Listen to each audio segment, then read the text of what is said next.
Here are the latest news headlines from the Detroit City newsroom for Monday, June 15, 2009. A major key player in the Sinagro sludge hauling scandal was arraigned in federal court today on a felony charge involving the payment of more than $6,000 in bribes to an unnamed council member.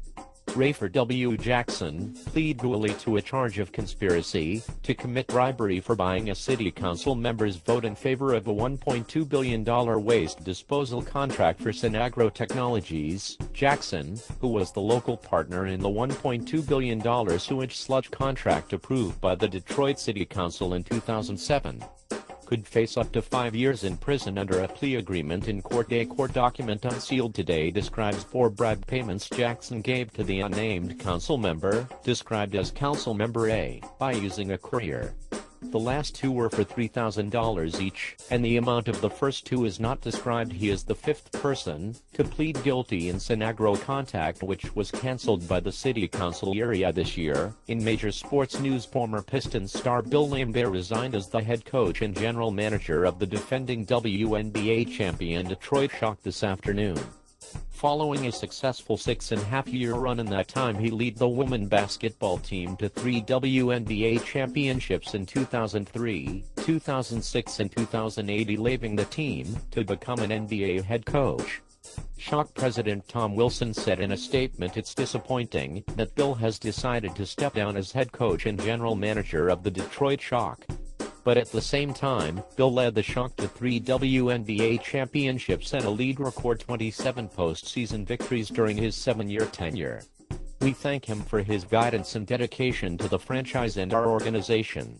Rick Mahorn was promoted to head coach and Cheryl Reeve was promoted to assistant coach/general manager, and the annual Arts, Beats and Eats Festival in Pontiac is going to go on despite losing Chrysler, its main sponsor. Sources report on Monday, Oakland County Executive Al Brooks Patterson says the loss of funding was expected, since the festival isn't part of the automaker's core services. The event will take place September 4th to 7th. At the closing bell, the WO lost 184 points to finish at 8,613. Theme park owner Six Flags Incorporated, the operator of Six Flags Great America Theme Park in Gurnee, has initiated Chapter 11 bankruptcy proceedings, Six Flags announced Saturday. Six Flags Board of Directors on June 12 voted to begin reorganization proceedings in U.S. bankruptcy court in Delaware. New York-based Six Flags is planning to reorganize the company's financial structure, which management said is feeling the pressure of an inherited $2.4 billion debt. But the good news there, 20 parks will remain open. In sports, the Los Angeles Lakers are the kings of the NBA. They finished off the Orlando Magic in last night's Game 5 to take the series with a 99-86 win last night, to win the NBA Finals 4-1. Kobe Bryant was named the MVP. He had 32.4 points per game, and Lakers coach Phil Jackson won his 10th title as head coach, moving him past legendary Boston Celtics coach Fred Auerbach for the most by a coach in league history. Pittsburgh police estimated 375,000 people was in downtown today to honor the Stanley Cup champion Pittsburgh Penguins. They finish off the Detroit Red Wings in Game 7 on Friday night 2-1 to win Lord Stanley Cup for the first time in 17 years, and the Tiger have the day off today. They played the St. Louis Cards.